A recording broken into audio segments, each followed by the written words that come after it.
pledge allegiance to the flag of the United States of America and to the republic for which it stands, one nation under God, indivisible, with liberty and justice for all. Since Len wants to get out of here at a decent time, my report is pretty brief. Just had a couple of meetings, nothing noteworthy.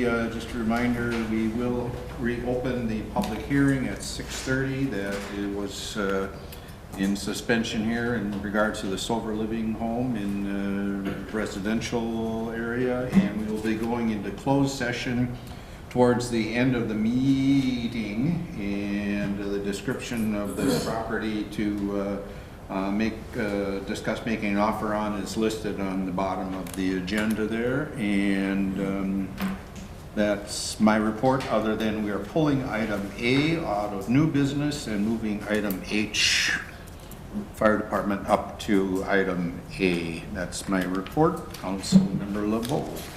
I have nothing to report this week. Councilmember Hertzberg. Nothing. Councilmember Ring. Nothing of note. Councilmember Gilmore. Same. All right.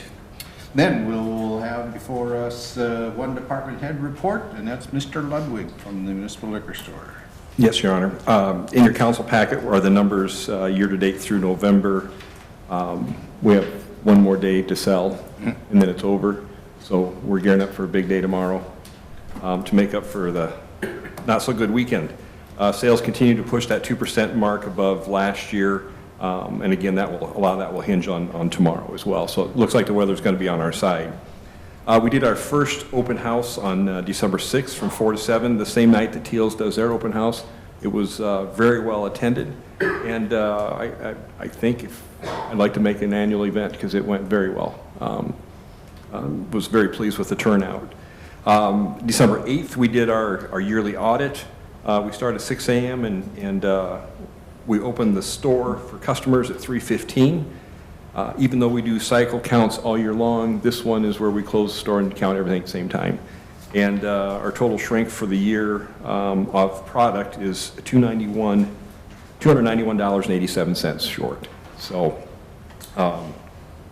for $1.5 million business, and that seems to be where it's at about every year since I've been here, for 11 years. So I'm going to meet Ryan, our auditor, on January 2nd at 8:15, and then he will come in and spot check about 50 items of our numbers and go over a couple things, and hopefully we're done by 9:30 so I can get orders and get the store filled back up. So recently, I don't know if you've heard about the new tobacco purchase being raised to 21. FDA, December 20th, signed that. A lot of speculation as to when we should start doing it. We got an email from our association this weekend that said I would start now. So it doesn't affect a lot of our customers. We have a couple younger ones, but most of ours are over that 21 mark. But we will lead the way and start IDing, making sure people are 21. So hoping to continue. We met with the Paynesville, Liberia, talked about a shoe drive. Adam is still up north, I believe, so we'll be working with the chamber, trying to get that set up. I wrote an article for our association. It was in our weekly newsletter, and I have 4 cities that want to help as well. So I was very pleased with that. And just a reminder that we'll be closed New Year's Day to finish up the end of year stuff, and we'll be open again on Thursday at 9 a.m. So that's my report. Okay, thank you. Questions for Bill?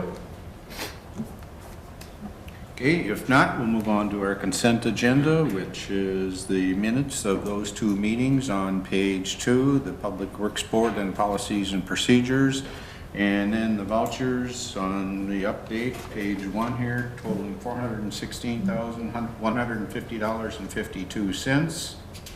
And then the request from our building inspector, Brad Melhop, to attend the 64th Annual Institute for Building Officials in January. I move the consent agenda. Second. Motion by Rinky, seconded by LeBeau to approve the consent agenda. Discussion. Hearing none, all in favor, aye. Aye. Opposed, none, and that carried. All right, then, new business, our fire department chief is here, in regards to page 20 through 23, purchase of nozzles there. Anybody have any questions, or Andy, anything you want to say? 4 nozzles, $2,812, 50% of the total cost being reimbursed by the Fire Relief Association.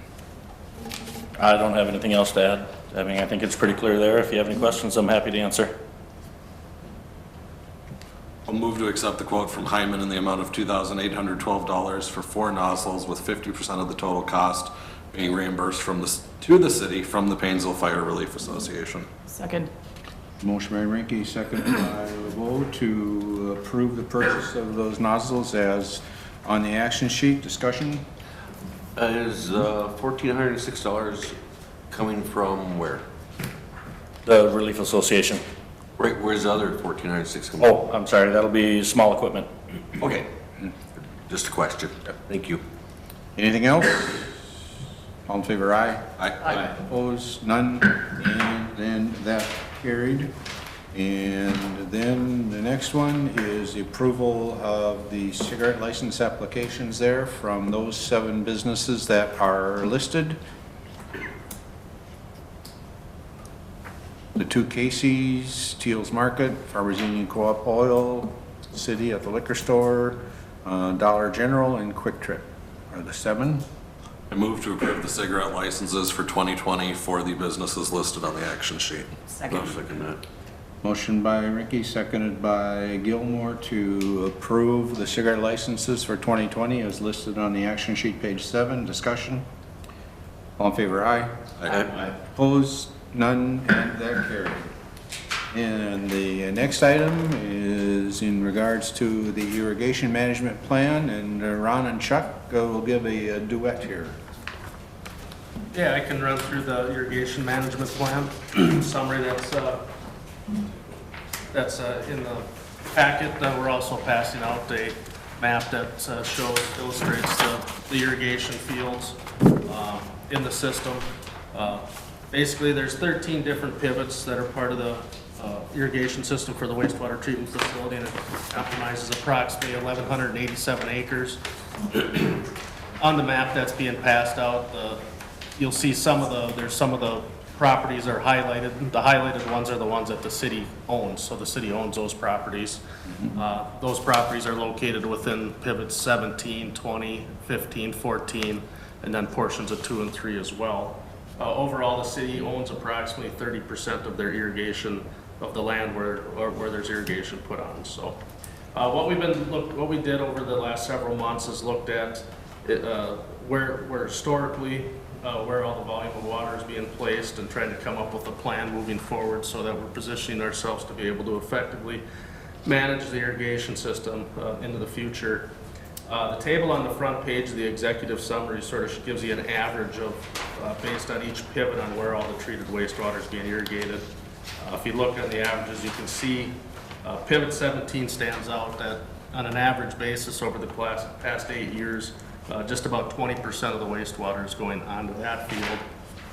And if you look into some different scenarios, if you look in the table on the top of the second page of the executive summary, during a wet year such as 2016, pivot 17 actually received approximately 31% of the wastewater. So of all the wastewater that was pumped into the irrigation system, pivot 17 saw the majority of it. And pivot 17 is the one pivot that's currently grassland or pasture land.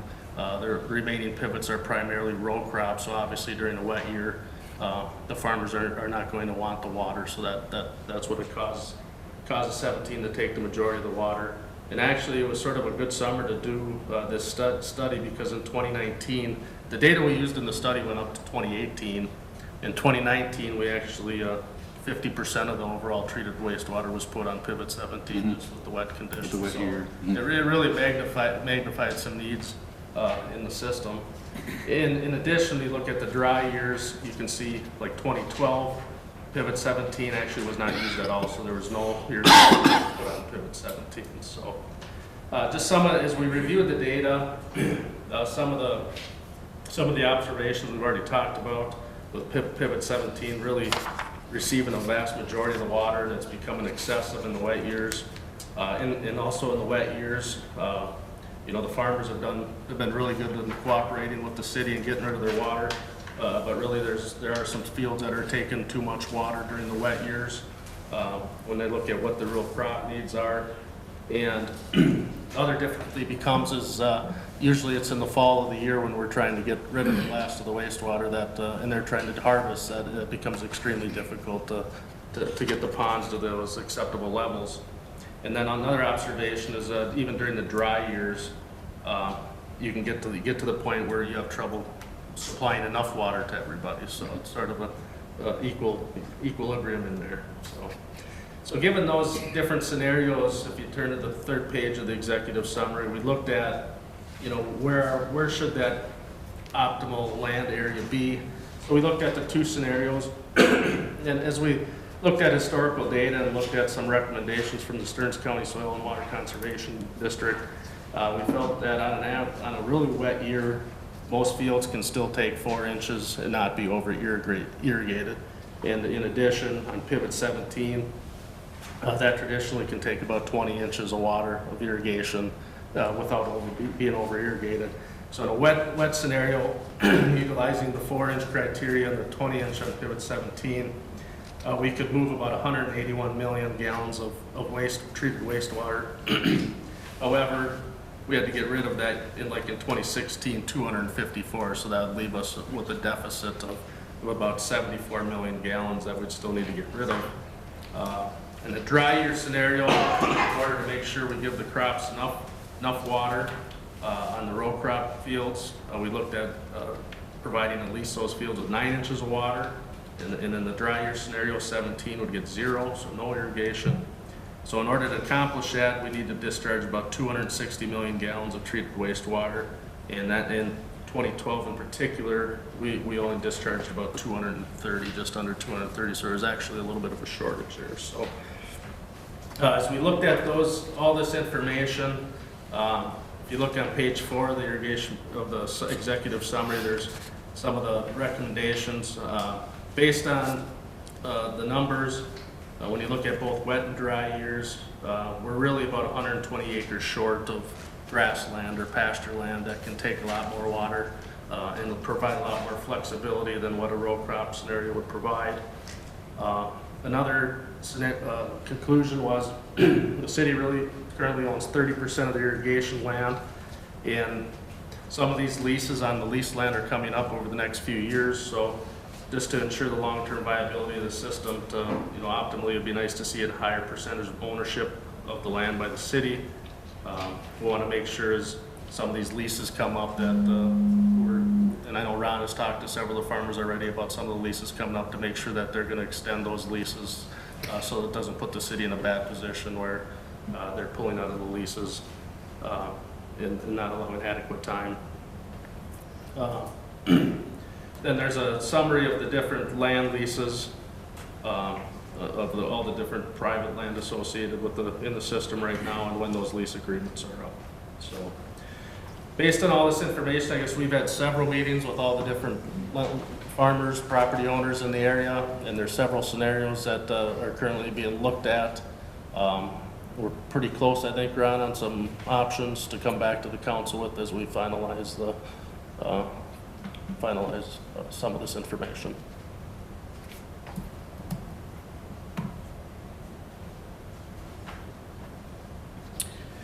I guess we'll get into a little more detail in the closed session. Just curious how the AMPI expansion is going to impact some of this. Is that? Right now, AMPI, I mean, they're planning to stick fairly close to where their volumes are today. Okay. So, I mean, obviously, if they do continue to expand and grow over time, that will impact their system.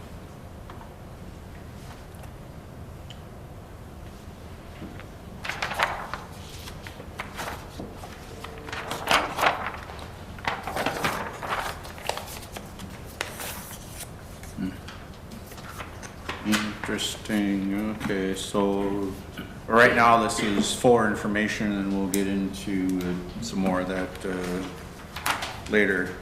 The issues that we've been having down on with the south ones there, generally having, too much water for them down there, that's all been resolved now because of moving a bunch of the pivots up. In the wet years, it's still an issue. Still an issue? It is absolutely an issue. Some of the farmers down there said the best crops they had were on the dry land. Mm-hmm. That we actually still put too much water on, even with some of the 4 inches. It all really gets down to what type of soils do you have to irrigate on. Mm-hmm.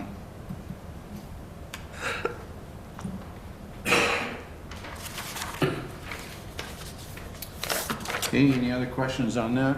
Put that aside for now. And the next one is item D, and Mr. Ludwig going off one board and looking to get on another one. Yes. I've got 5 months left on the Beverage Association Board, and this board would like me to start in training in January. Proof is part of Minnesota Organization of Fetal Alcohol Syndrome. We started working together closely 5 to 6 years ago at one of our conferences, and at that time they thought it was great that our association has kind of wrapped our hands around with them and worked closely together on raising awareness for alcohol, what it can do to the unborn child. We have a personal little bit with Zachary, so they thought it would be a good fit to have somebody from the industry and a dad. And so I'm asking for your blessing to tell Zach's story. Move to support Bill Ludwig's nomination to the Proof Alliance Board. Second. Motion by Rinke, seconded by LeBeau to support Bill Ludwig's nomination to the Proof Alliance Board. Discussion? All in favor, aye? Aye. Opposed? None? Thank you. And good luck, and Thank you. all right. Thanks for representing the community. Thank you. E, then to item E, we have a request for a street light out at the intersection of Veterans Drive and Airport View. Ron? Okay, at one point, I know it was discussed, at least at the staff level, about bringing decorative lighting down to this intersection and into Airport View.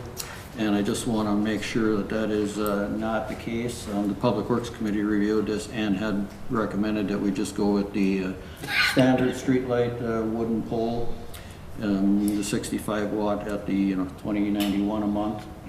If we do want to bring the decorative lighting down, it's going to be at least $5,000, likely more. That would be one light. If you want to add a second light, it would probably going to run another about $3,000.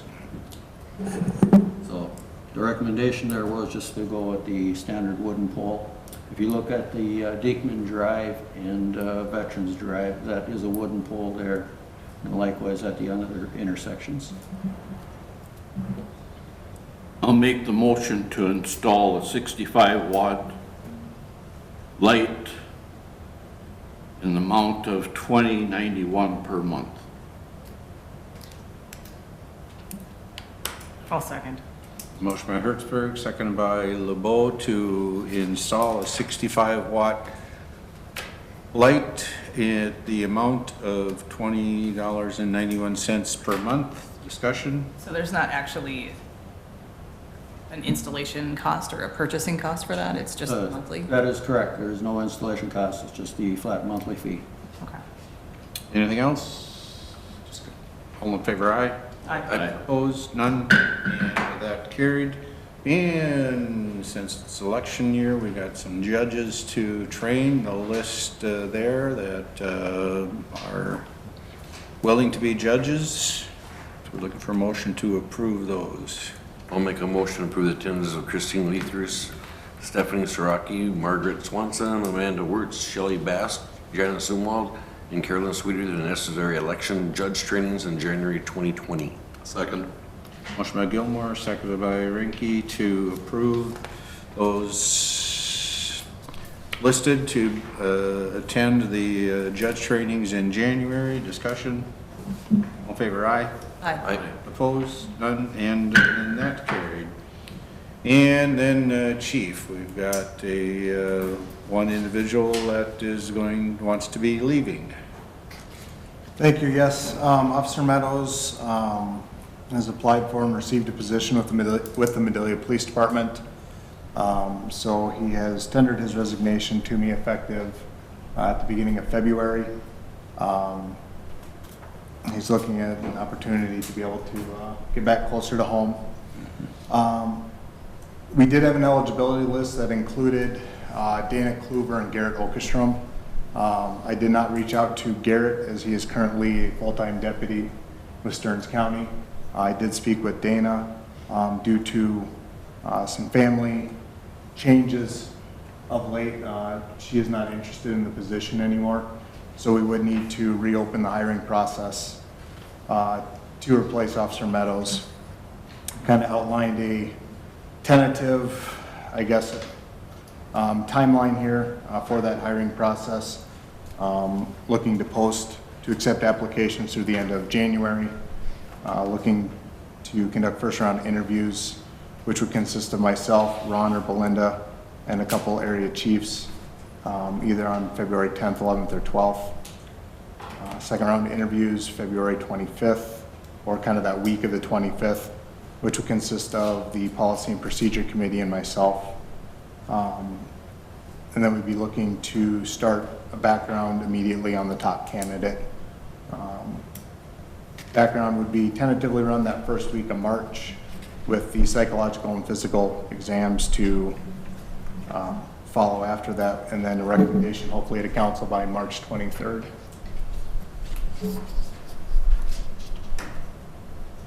If we don't accept his resignation, then does he have to stay? Right.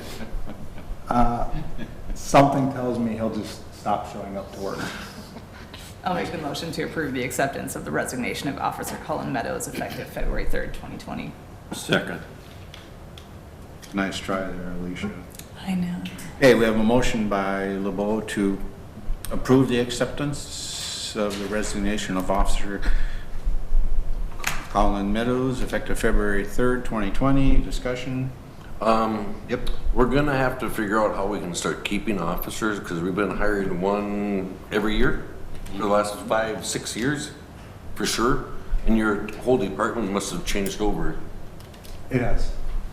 And so, statement, we gotta figure it out. But, here's my statement. Okay. All right. Anything else? All in favor, aye? Aye. Opposed? None? Carried. All right. And I'll make the motion to approve starting the hiring process for a full-time police officer with the above tentative hiring process, and to allow the police department administration to continue with the process until a recommendation may be made to council. I'll second that. motion by LeBeau, seconded by Gilmore to approve starting the hiring process as on page 22 of the action sheet there. And discussion on that? I think we'll get into it more when we get to the wage study, but piggybacking off of Councilman Gilmore's comments is that our wages, comparatively looking at some of the post-board things, are pretty low. So if we're going to be keeping and retaining good people, we should consider what that looks like. We'll be getting into that. Anything else? All in favor, aye? Aye. Opposed? None? And that carried. Okay, then off the update, I'll give a verbal report here. The chamber has stepped forward to relieve the city of anything sister city-wise. Some of the reasoning there is that quite often trying to do things through the city takes a little bit of time. The chamber can become a little more flexible, I think, and they're willing to do that. We've already looked at finding some private donations to help cover the $200. We don't have anything budgeted city-wise for that, and we're staff gets pushed and pulled in different ways too. So at least initially, starting out for the first 3 years, the chamber is willing to take this on as a trial. The only thing that's required from the city is for the approval for the mayor to sign the application. I move to approve the mayor sign the Sister City International membership application. I'll second. Motion by Rinky, second by LeBeau to approve the mayor to sign the Sister City National membership application. Discussion? So if they don't find a private donor for the annual fee, does this just not go forward? Yes, because we won't have enough money to send with the, Okay. yep. And it was presented to the chamber that it would not be a cost to them. This would be financially neutral for the chamber also. Who's finding the private funding for it then? We'll announce that when we have the money collected. Okay, You willing to contribute? maybe. Maybe. Okay, all right. Anything else? All in favor, aye? Aye. Opposed? None, and that carried. And we do have a couple minutes, so we'll go into old business. And that is the solid waste ordinance and fees. We have the ordinance there and then a resolution. We've talked about that at previous meetings. I move to approve ordinance number 4, the 3rd series. Second. Motion by Rinky, seconded by Gilmore to approve ordinance number 4, 3rd series. Discussion? All in favor, aye? Aye. Opposed? None, and that carried. I move to approve resolution 2019-41 regarding chapter 24 of ordinance number 1, 3rd series of the city code of the city of Painesville. Second. Motion by Rinky, seconded by Gilmore to approve resolution 2019-41 as on the action sheet there. The resolution is attached. Discussion? All in favor, aye? Aye. Opposed? None? That carried. And another thing that's been bounced around for a few times off and on, fishing pier, Mr. Mergen. Yes, thank you.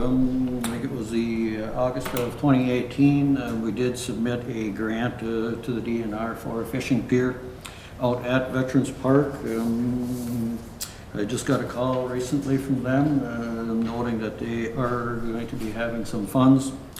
And if we would stick by our application, which is to have a $10,000 cash contribution towards it, $5,000 each from the city and $5,000 from the township. He indicated that would very likely bring us to the top of the list. And he didn't indicate exactly when that would be, but he said it would definitely help. The township did take this up at their last meeting and they have approved it. And so I guess it's up to the city at this time to commit. I'd like to say, since I've been on the Park and Tree Committee for like 10 years, we've been trying to get a fishing pier out at the Veterans Landing, because there isn't any public fishing at all in Lake Coronis, other than underneath of a bridge and off docks. So I would like to make a motion to approve the $5,000 for the fishing pier. I will second that. Motion by Gilmore, seconded by LeBeau to approve $5,000 for the fishing pier. Discussion? This is in the park funds already? Yes. Correct. Yep. Okay, anything else? All in favor, aye? Aye. Opposed? None? That carried. Next item is the sober living home. We'll wait till after our hearing, which is coming up in about a minute. The wage study is going to take some time to discuss that, and also probably the city administrator I don't think position. there's much for city administrator. Okay, that's just the, going forward with the swear. Yeah, just included it on there. We had Liza out here, everybody met with her. She interviewed all council members, she interviewed department heads, and she interviewed stakeholders of the community. And I just want to include this as a conversation point that we've got that tentative timeline. I think that's going to change somewhat. She doesn't have the week of posting internally in here, which we have to do per the union contracts. And I don't believe by January 13 we can have a job description or salary range for that position based on the wage study. On I the think wage we've got, study, the two things kind of running parallel here that do affect each other. So I put it on there more for informational that, that's kind of where we're at with that position. And I did talk to Liza, tell her that after tonight's meeting on the wage study, I would contact her and let her know that it's either in a holding pattern or where we're at with that. I think everybody participated. Any comments, questions? I think it's going to be a positive process. I was impressed with Liza and the attention she seemed to give to the things I was saying, so. Very professional lady. We should hire her. She'd have to move back here then. Okay, it is 6:30, so we will recess the council meeting and call to order the continuation of the public hearing that was called in regards to the sober living home in residential district, a request for reasonable accommodation. We held this open just as waiting for more information to come forward. I think we probably will still be waiting for more information. Anybody here wish to speak to the hearing? We hope not to rehash anything, but anything new that anybody has in regards to the request for the sober living home on Wendell? Am I correct in, can I ask this question? Yep. That we have not been given any idea of why this request or what it is about that links this request to the specific disability and the need to have accommodation, other than it's just a big house and they want to put more people in there? That's my understanding. We've got no more information other than what Bill has been providing. I mean, it was just a letter requesting it, basically asking for a complete waiver of the number of people. There wasn't any specifics, and I don't think she attended the hearing either. Is that No. correct? And she hasn't contacted you in the No, last no. few weeks? Not that I'm aware of. She doesn't provide any reason to us. We'll say I had a phone call with May last week for some time, and I did not get a reason. Other than in the one lawsuit in here, it said that they needed 6. Right? Yeah, I know there's some other cities that have been dealing with this issue. I think Bill possibly provided a letter to you guys. One city, I might get these two wrong, but one, I think the zoning ordinance said there was four unrelated people could live in a house. And I believe that city said, well, okay, there's one that was 4, one that was 5. One approved up to 6, and the other said no. I think the city was 4 said. Right in this lawsuit, it said you needed 6 in order to retain the viability of a sober living establishment. What, I'm sorry. Yeah, I'm not sure if it was a lawsuit. It was they provided, that was from the city of St. Louis, which I assume is Missouri. Right. Which there they said, in regards to the therapeutic reasons to have, group, 6 or more is what I think they said in there. Right. That's where I came up with the 6 anyway. Yeah, needed in order to create the therapeutic environment necessary for the sober house model. And she does have 6 rooms, right? Six bedrooms. Yeah, 6 bedrooms, and then we did get, she did provide the square footage for each.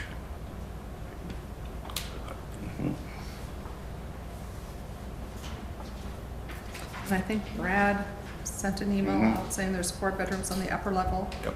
1 in the basement, and on the main floor, there are no bedrooms, but there's room that could be easily converted. So it's actually only a 5-bedroom, 5 legal bedrooms. According to what Brad, Yeah. it appears that way.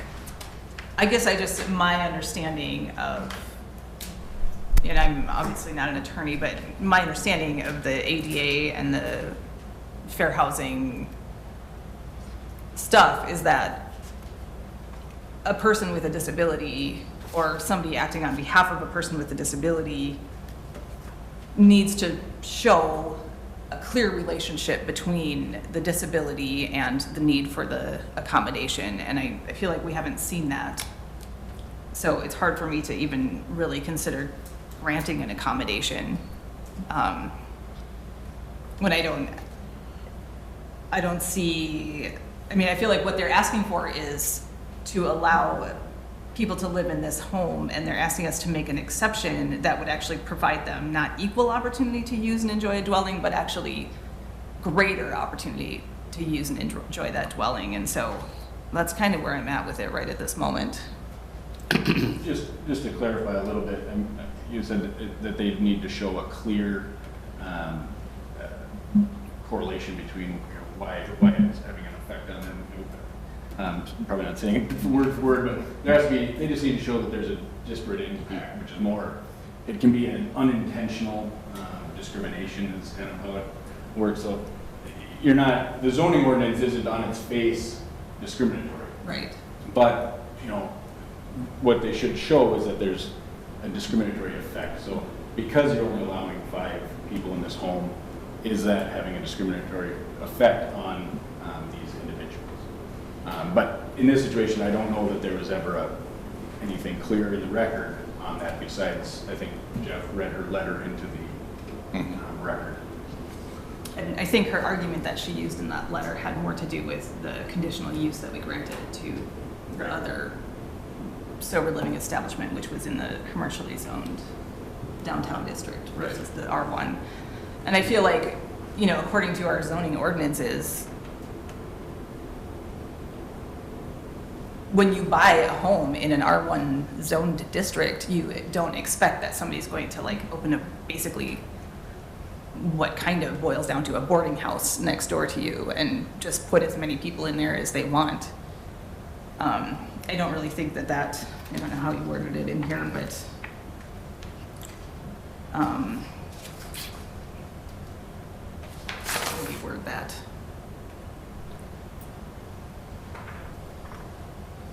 I don't think that it maintains the integrity of our zoning ordinance and what people would expect in this city when they move into an R1 district.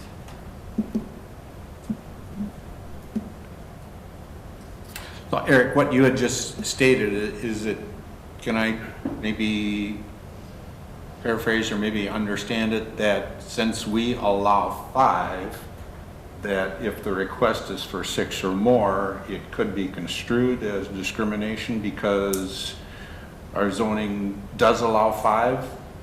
Well, I mean, if you look through his worksheet that I think Bill drafted, have you do, I think it does require that if you're making the accommodation to say, yes, we'll allow 6, that you're somewhat acknowledging that there has been a disparate impact. So in a sense, there's been some unintentional discrimination.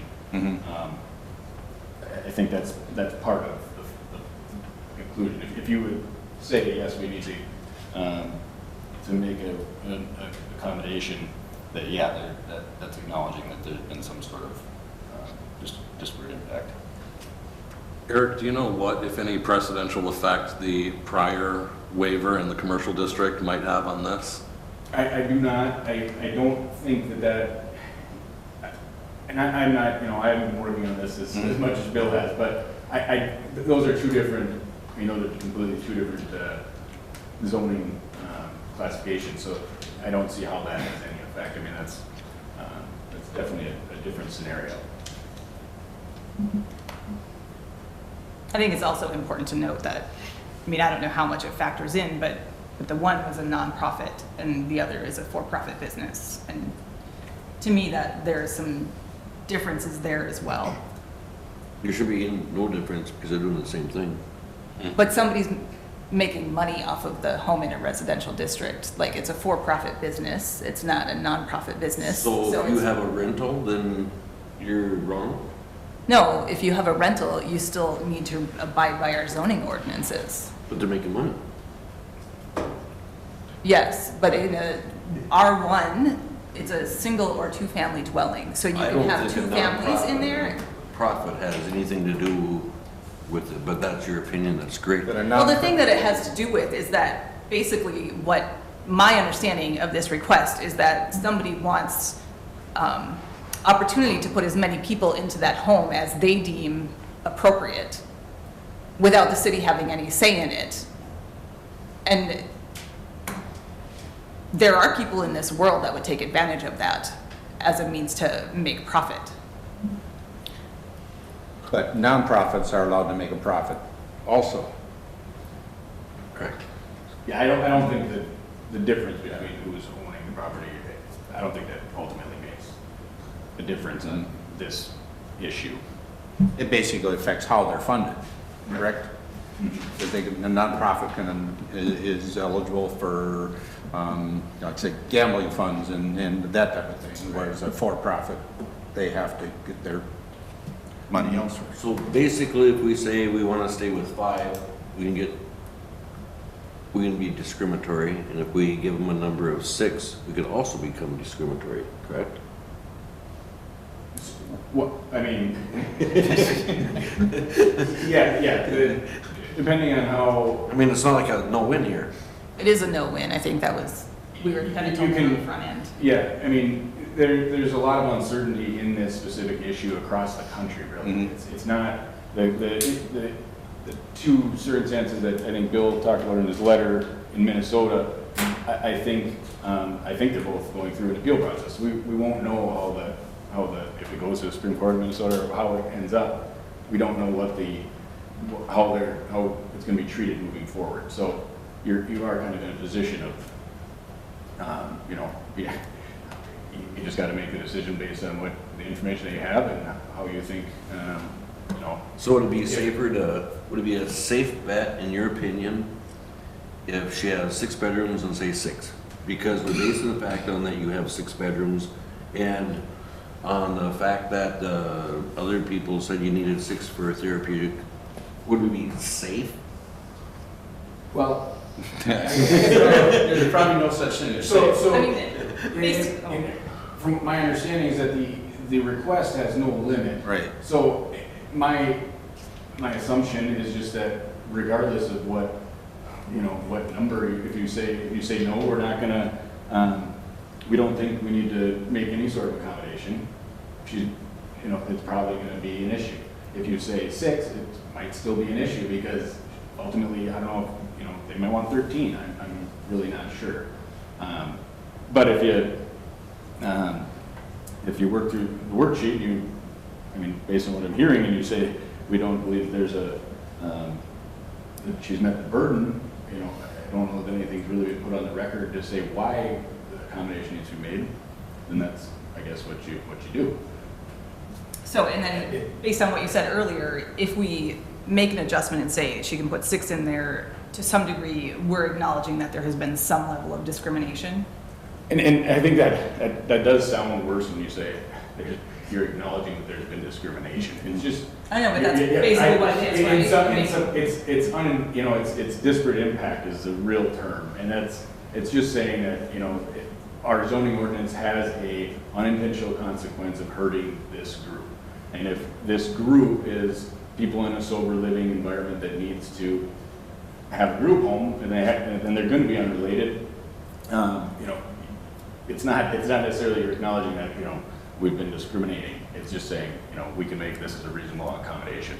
We think that if it's six bedrooms, we think 6 is okay, and that's where you're gonna put your foot down. But Question. It's tricky.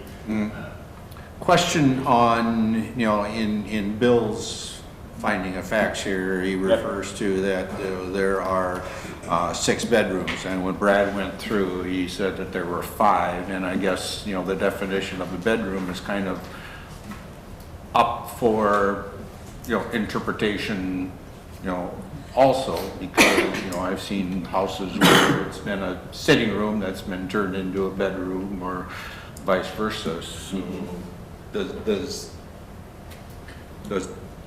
Brad's email where he says it refers to 5, does that come into play here? Well, page 37 says 6 on item 12. Yeah. That's what he's saying. Yeah. But the email that Brad sent. And I'm assuming, and just to note, if, as far as his finding the facts, I know Bill said he tried to put together what best he could what has happened. Yep. If there is something that needs to be changed and the council doesn't want to vote on it because of a specific finding of fact, he did suggest that you could make a specific change and then authorize the mayor, us to make the change and the mayor to sign. But as far as the 6 bedrooms, I don't think, from what I'm hearing, I don't think you're basing the decision necessarily off because there's 6 bedrooms, this is what we want. But it is, I guess if her letter says there's 6 bedrooms and our, the employee went there and there's only 5, that raises some questions and the truthfulness of the application.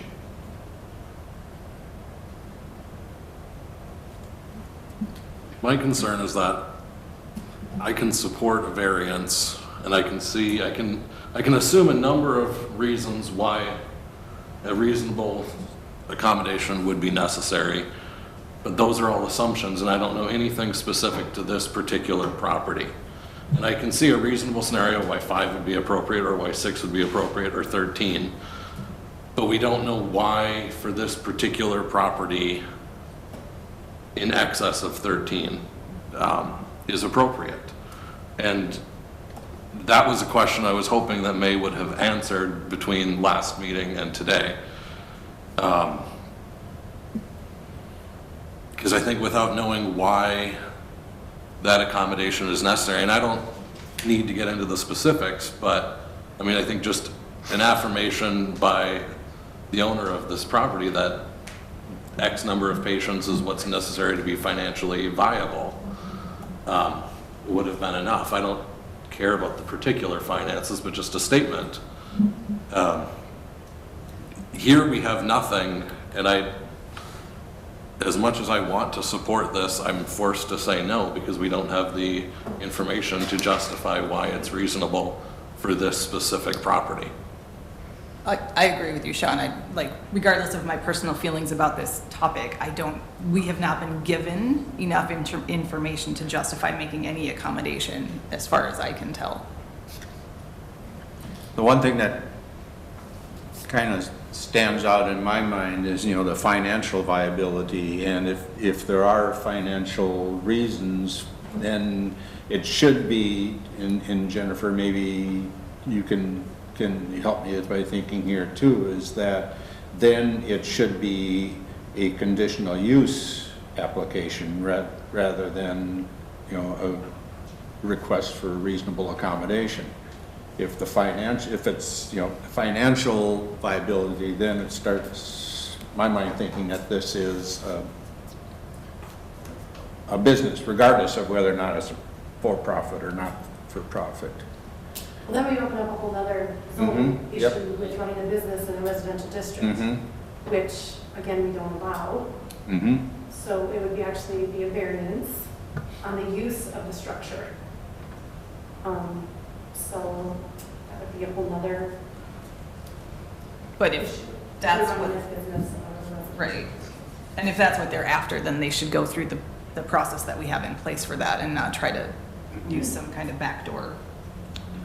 Yeah, so she has not applied for a variance, paid any fees or conditional use, or no fees have been paid, no application has been filled out. And we're not under the 60-day rule, which is passed, well, anyway, because of...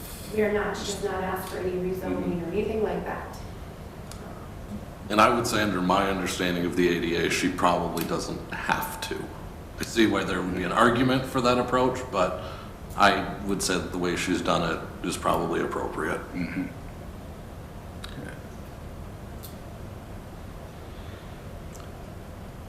So we're not under any obligation to act at this time. We can still wait for other information to come forward, correct? If we need, or the council can, when we get back in the session, they can, someone's comfortable, they can... Well, one concern I have, I don't, if there's 6 bedrooms, 6 people sure doesn't sound out of line. But there's only 2 bathrooms. And I don't know what their time frame is, but if they do have jobs and have to be out, if you got an hour to get ready, 6 women, that's pushing it, I'm afraid. it can be done, but 12, I don't know how you can do 12. I've lived in the house for 11 years, and it's not easy. Right. And that may be part of the reasoning for 5, in our, existing, and we don't count the number of bathrooms, do we? No, we don't. Mm-hmm, Even if you have a large family. Yep. We don't count the number of bathrooms. mm-hmm. And, That's a private issue. How they schedule their showers or whatever. and I'm not sure if it's the same organization, but a neighbor today, when I drove, I did Meals on Wheels. And I got stopped by a neighbor there and a house on Hudson, supposedly 2 or 3 men are in, Which is fine. and that is also a rental. They can, 2 or 3 men, related or unrelated, can live in a single-family dwelling. But it sounds like they're part of the sobriety group. well, but that's not, that's. 2 or 3, It's fine until it's still beyond, fine. it's beyond 5. Yeah, right. I guess my feeling, I can understand the 6, beyond that, I'm not real sure, but I, still am not convinced.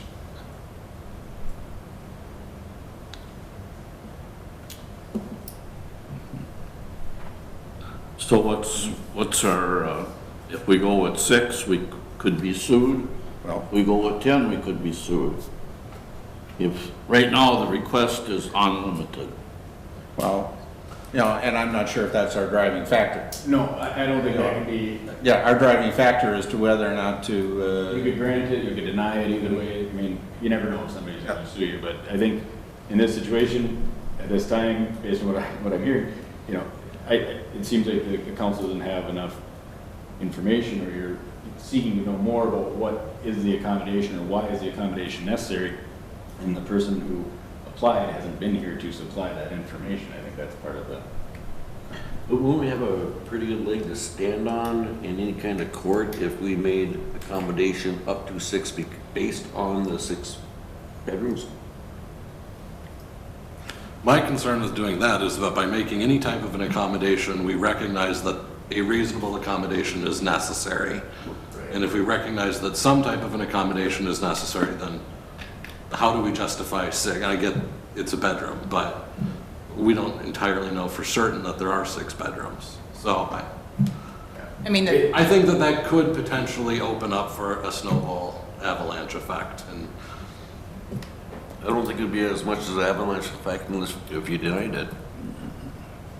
we don't have any, I think. there hasn't been any reason given of why an accommodation is necessary, so that would be the reason for denying it, basically.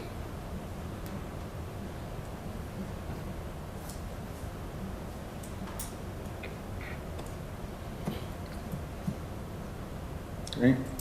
And I mean, based on our building inspector's letter, it says that there is 5 bedrooms with another room on the main floor that could potentially be a 6th bedroom, so.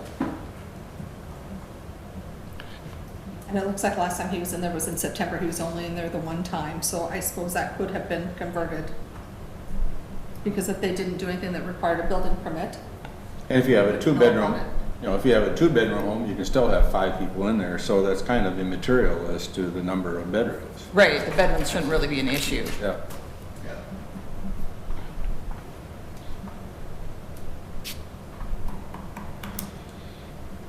Well, I personally am ready to take action on this. I don't know about the rest of the council. Anything else for the hearing?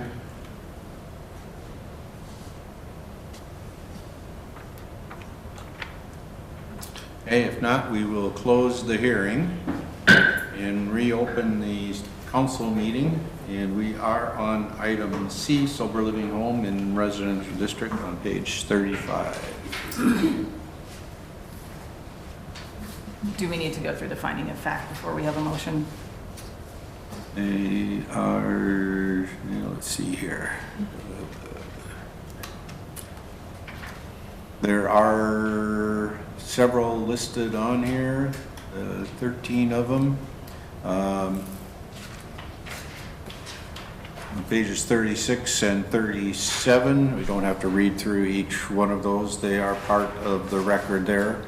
And we do have the conclusions there listed on page 38 as presented. In item 3, we have some options there, and item 4 would be the motion if someone is ready to. I'll make the motion to deny the request for reasonable accommodation under the Federal Fair Housing Act.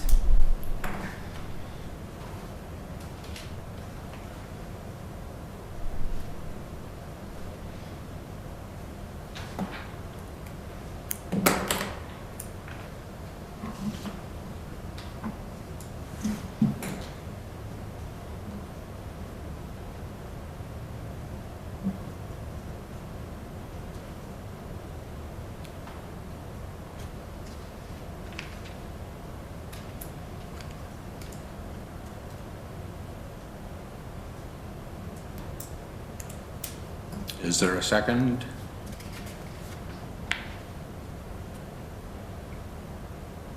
Okay. If not, the motion dies for lack of a second.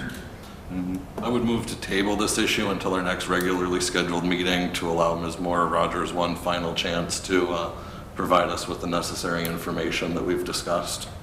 Okay, since there's consensus to table, since there's no motion on the floor, we don't have to table that, but we can put this on the next agenda and request more information from Ms. May Rogers Maurer for the reason for the request. I guess I'd like a formal invitation for her to come. I would agree with that. We will invite.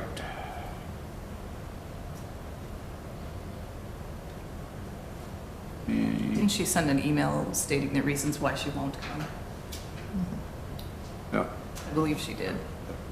we will ask her and invite her again. Okay, that'll be on our next agenda then. All right, now, wage study, and we have some more information and more information, and I'm glad we have 3 people that are gonna give us an update here, because this is, without having a computer to run these numbers through here, it's a little difficult to run through all these, so, and we are. This is page 14 of the update. Page- Oh, yeah, it's the update. Oh. All right, otherwise it's this. Okay. The same one. Item D, and all kinds of handouts. All right. Who's going first? Alphabetically? Well, we have a lot of papers here. We started out, let's maybe start with the timeline.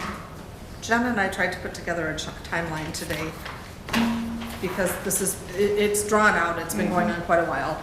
And kind of the basic bullet points we came up with was $10,000 was approved in the 2018 budget for a wage study to be completed. October 10th of 2018, the city administrator, from what we can find in the emails, emailed Ann to start the wage study. There was a couple back and forth emails in that 2-day window of October 10th and 11th of 2018, and Ann asked for current positions. And then that's kind of where those emails stopped for a while. In the meantime, the police union contract was signed on December 27th of 2018, and with the understanding that the wage study, once received, will be updated in the contract with council approval. And then the City Hall union contract was at the next council meeting on January 14th of 2019, approved again with the understanding that wage study, once received, would be updated in the contract for council approval. And then going back to the emails, on March 26th, the administrator replied to Ann's request from October 11th of 18. Then there was quite a few back and forth emails requesting different questionnaires to be filled out, different job descriptions from March through June. And the agreement for the wage study, we found was signed by the mayor on June 7th of 2019. And then on October 23rd, there was an email from the city administrator to Ann checking on the status of the wage study. And at that time, Ann asked about a request that she had given in September that had not been fulfilled. And so then the administrator did do that, and those emails went back and forth up until November 12th. That week then, that was one of the first things the council asked me to follow up on, was where the study was. So we've been kind of back and forth. The first page that we gave out originally is a list of cities that were asked to participate. Bold, ones in bold are the ones that did contribute information.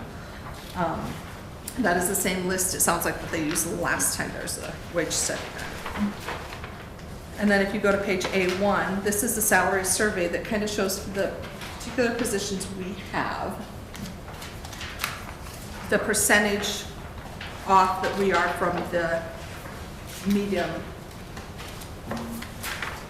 the midpoint, the minimum, mid, and maximum points.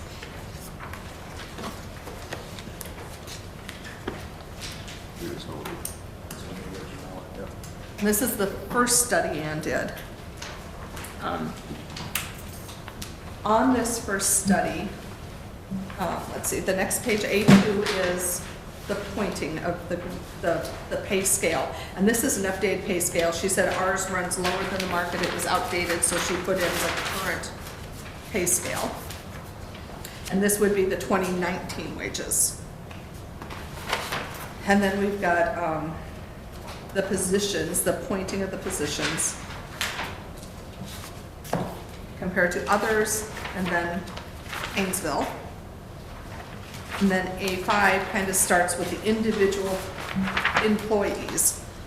And the first one on the far right gives an option to move to the minimum. So that's basically the people that are below range, their range comes in below range of the pay scale, are put on the minimum, and this is the bare minimum to get them on that scale.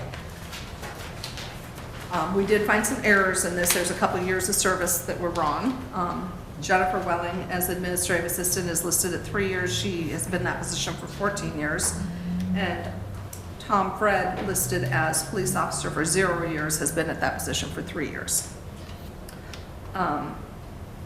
She also has, in this position, she had apparently there's some minutes done in working sessions dating back to 2015 and 2016, that Renee wanted to make my position treasurer and Jennifer's position administrative assistant / zoning administrator instead of finance specialist and zoning specialist. So that's how it was put in here. So when this came out, that was the first that we knew that had happened. So we asked her to do the same study, putting us at our current positions, because then the council has that choice to make. So just with that being said, if you go to A6, this is still the first study. This moves everybody to the closest step to what their pay would be. That's like an option 2. And then option 3 is based on years of service, placing them on the wage scale based on their years of service with the city. But that is years of service in their current positions. So like Public Works, where they go from maintenance person to maintenance intermediate and then senior, if they just took testing to become senior, it would put them back at 0 years of service on this particular report. So then the last page of the A document shows the impact, the financial impact these 3 options would have. And this is on full-time employees. So the first move to the minimum for 2019 would be $16,106. For option 2 would be $21,866. And option 3 would be $46,445. And that is based with Jen and I at those new titles. And then you go into part-time scale, which is 75% of the full-time scale. And again, just the title and grade to get those positions pointed. And then you've got your proposed that shows our specific employees and where they fall within that range. And then your option 1 is on A12, that's moving them again to the bare minimum. And then moving everybody to the closest step. And then finally to the years of service. And the impact that those 3 choices have on the part-time employees. With option 1 being a $25.54 difference, option 2 being $78, and option 3 being, again, the $78. So then packet B is where you've got Jen and I at our old titles. So you have that difference. So the first couple are the same, and then you get into the basics on B4 where it shows her and I at our current positions. B4 is option 1, moving again to the minimum, just those that are below range. B5 is moving everybody within range to the closest step. B6 is moving everybody to their current years of service in the position in which they hold. And the impact of those 3 choices, the difference, option 1 would be low over 16,000, option 2 is low over 21,000, and option 3, years of service, would be almost 38,000. But we did find, like I said, we found a couple errors with years of service that we asked her to correct.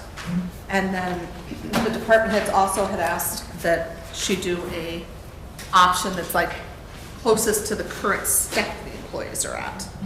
So that's what C entails. C, again, has that full-time pay scale on it. And then it has your title and grade to get those points. If you go to C5, that shows that same scale of full-time staff being moved to the minimum. It's only those that are below range that fall below our pay scale, the range being that pay scale. Option 2 is the closest step, moving everybody to the closest step. Option 3 is years of service, so that's all repetitive other than fixing those couple employees' years of service. C8 shows if you moved everybody to whatever step they're at now, the closest step to that. So if they're at step 7, it would move them to step 7 on the new wage scale. And then the impact of those 3 choices, or 4 choices, excuse me, now we're to 4. Option 1 being, again, that little bit over 16,000. Option 2, the closest step would be a little over 21. Option 3, years of service, just under 40. And option 4 would be at 62. All of these are based on 2019 salary.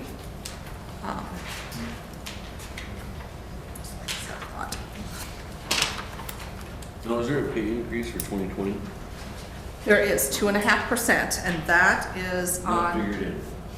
It's not figured in on this. There is, if you look at the addendum that was given to you, page 617, shows it's basically, I had asked Ann, when I asked her for option C, that packet C, to make those corrections, to give that closest step, I said, can you give us the wage scale at the 2.5% increase? And she didn't. So this was worked up in City Hall, City. And all it is simply 2.5% on top of the wage scale she provided. Just the simple formula to. So that's kind of in a nutshell. I'm sure there's others that can add a lot more to that. Ann is in an airplane tonight, so she's not available. I did shoot her a quick email today and said, I'm sure there's going to be lots of questions that come from this. Is she available for the 13th meeting? And she is. If you wanted to table this until then, to come up with questions for her, she is available. That would be my preference. I do have some questions, in regards to the, who was compared and, various different, how she comes up with similar titles across different cities that have different types of positions. Job descriptions or.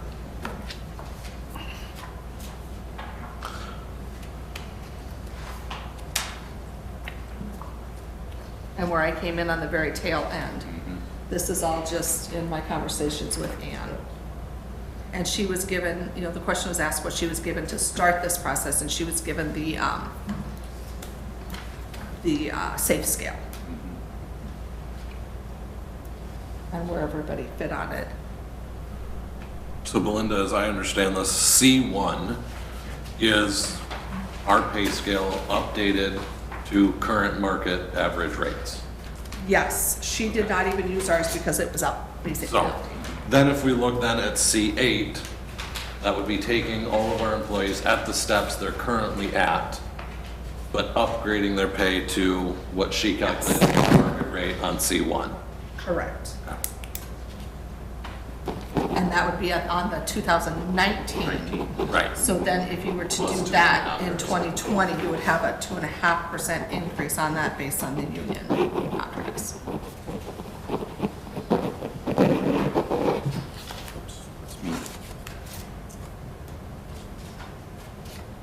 A couple of different questions here as to, you know, the intent with you know, discussions with the labor union was to get this, to take a look at, to see where we were. And then now, another question on there is to how that's going, if the council wants to do anything with 2019, because this has taken some time. And I know that there were individuals in the employees that were waiting for and to finish this and present it to the council. So, what was the, I didn't quite catch it. About 219? During the union negotiations last year, what was the consensus about this? Yep. There was an agreement with the understanding that the council would get this study to take a look at that to see how it would affect Okay. the employees' wages. And now we're up to 2020. Whatever we approve is retroactive. That's up to the council. Oh, okay. That's up to the council. Okay. It could be. Because our contract is 19, 20, 21 that we're already into.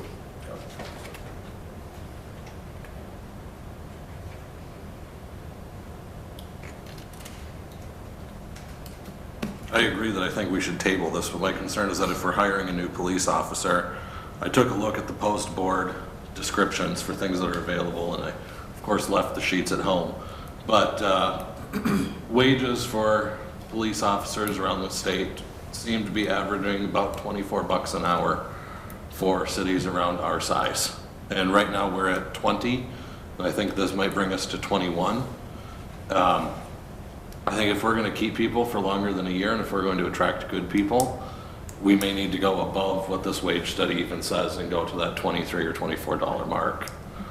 I realize that's a significant pay increase, but that's what we're competing with right now.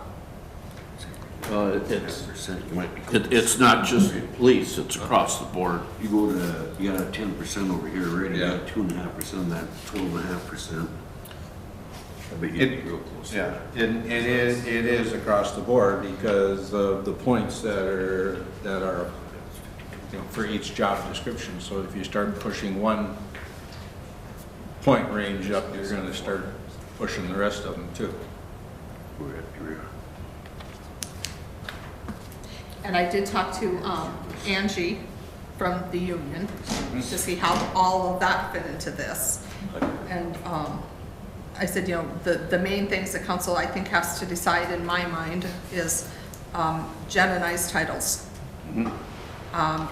Which, if any of these scenarios they want to go with, whether or not they want to be retroactive or starting now. Those are the main kind of topics I came up with. And I asked her, I said, so how does this work once the council decides what they want to do? How does that go to the union? And she said, basically, it'd be like a memorandum of understanding that you don't open the contracts completely up. And Angie's fairly new. She has only dealt with schools in the past, so she's learning as we go. So she's got some questions into her supervisor. but she believes it's basically that it's just open for discussion. It's, they'll hear what the council says and a little back and forth, but it doesn't have to open the contracts or negotiations. It's just like a memorandum of understanding that get attached to them. Should we wait for the job titles and descriptions until we get a new city administrator and see where that's sitting in her realm, once they get here and figure out where they want to be and where everybody is going to be located at? I think we should probably determine that before we hire a new administrator.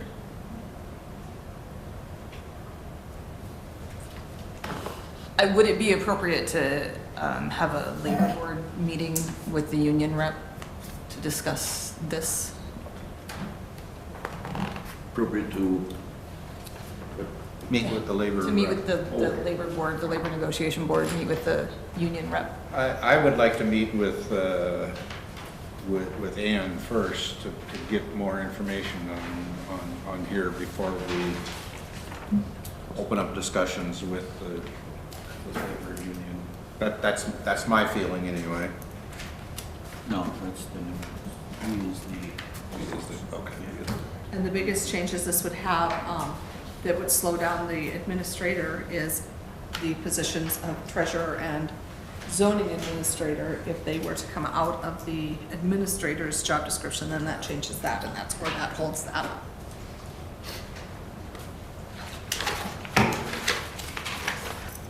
I think the intent was to change those titles and descriptions, which it's not going to have a big effect on here. It's basically just changing the descriptions and titles. Correct. Yep. So I don't know how, where to go with it, but I was just curious about whether it would be appropriate at this time to create a position for office manager in our front office, so that there's a department head over the front office people as kind of an in-between for the city administrator, so they're not dealing with things like somebody needs time off or whatever.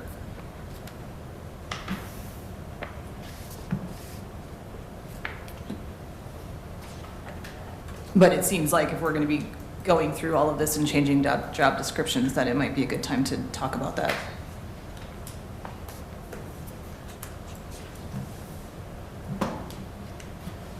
That would change our administrator job description too, correct? Yes. And since we don't have that finalized yet.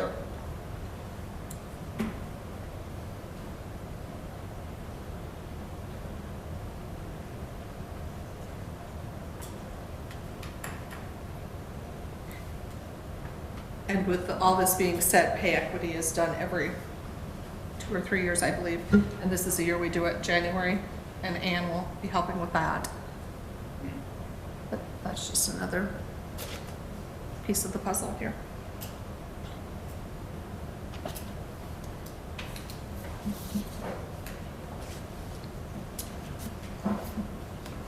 The budgetary questions that would need to be addressed also.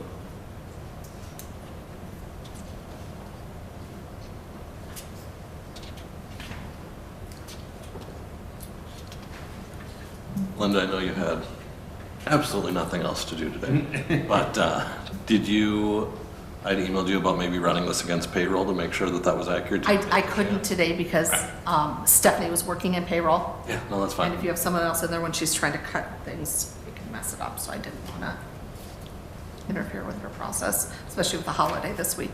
Yeah, no, that makes sense. So I haven't. I think that might be just one more reason why we should table this until Ann can get here. Yeah, I'm fully in agreement that we need to talk to Ann. In regards to like an office manager or assistant or whatever you want to call it, can we get some ideas from Ann about where wage or salary would be along those lines? And can we do any of this piecemeal? I mean, could we do like the police officer stuff tonight and table the rest where we have some more questions? I don't think you can, because I think if you're approving this, you're approving it across the board, I believe. So we're gonna have a job description going out in the posting in the next couple weeks. I know. Okay. And the office manager, are you thinking that would be a brand-new hire, somebody in the office, or somebody would take that role that's already in the office? Oh, well, I would think potentially somebody could take that role in the office, and it would just be in combination with It'd be their current duties. changing all the other job descriptions then. Potentially, or some of them.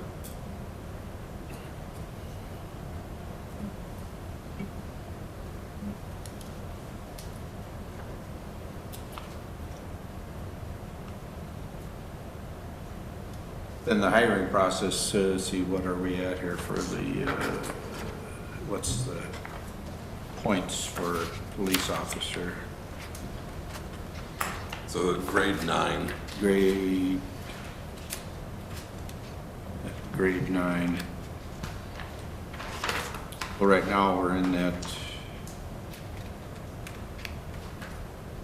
44 to $56,000 range. We do have some leverage there as to, or leeway as to where we place people within the scale, so we don't have to mess with the whole thing. Concern is I don't want to put somebody at a step 5, and then when we adjust this, then they're essentially overpaid. Or hire a new guy for a 3 and the other one have to stay at a 2. Right. Yeah. That ain't gonna work.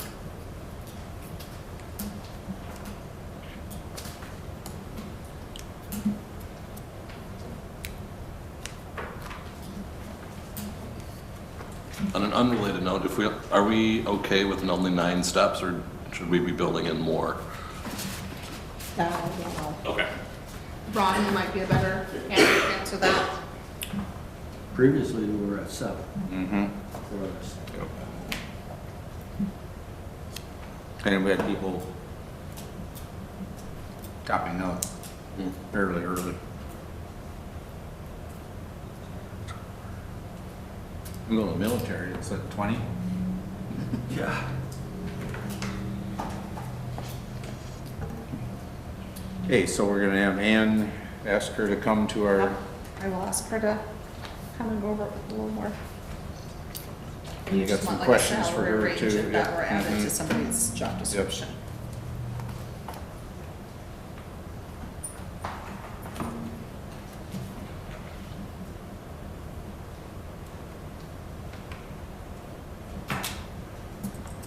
Anything else you need from guidance here? Okay. I will let Liza know that at this point, you know, she can still come on the 13th and go over the profiles that she got from the interviews, but that the salary range and the job description are up in the air, therefore we can't post yet. Might be nice to have them both here at the same time. You're right. Hey, anything else on there? Sorry that was so much. Oh, no, that's fine, that's. it's a Just complex a quick code. note, Yep. if you look at, I just played with some numbers here on C8. If you go with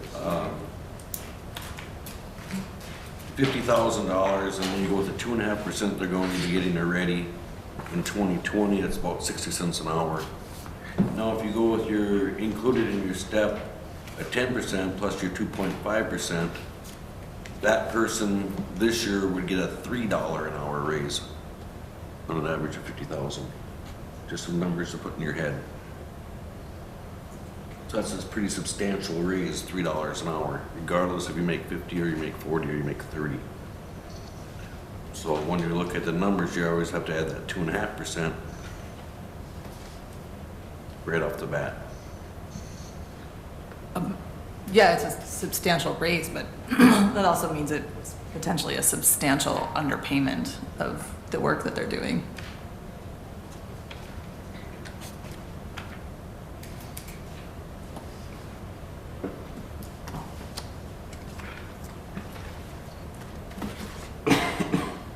Okay.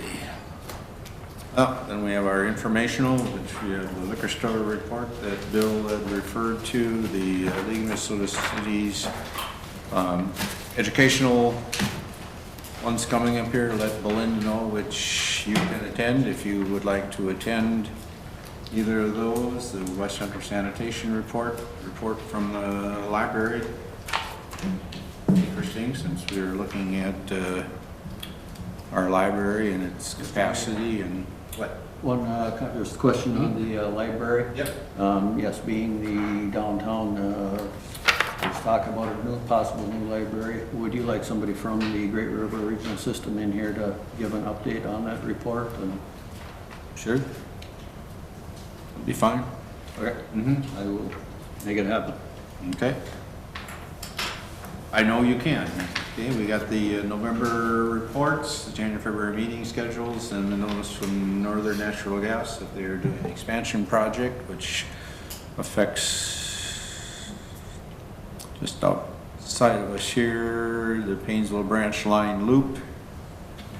And that is it for informational. Then we will be going into closed session to discuss making an offer on real property. It's described on the agenda on the bottom there under item 9. And we will be asking, see, Eric, I don't think you need to stay for this. I don't think so. Our interim administrators, co-administrators, or whatever here, and our city engineer to stick around for that. Jennifer can leave. And Can we take a? thank you. Thanks for stopping by. Can we take a little recess? We can take a little recess, so we will recess the council meeting, and in a short time, we'll call the order of the closed session.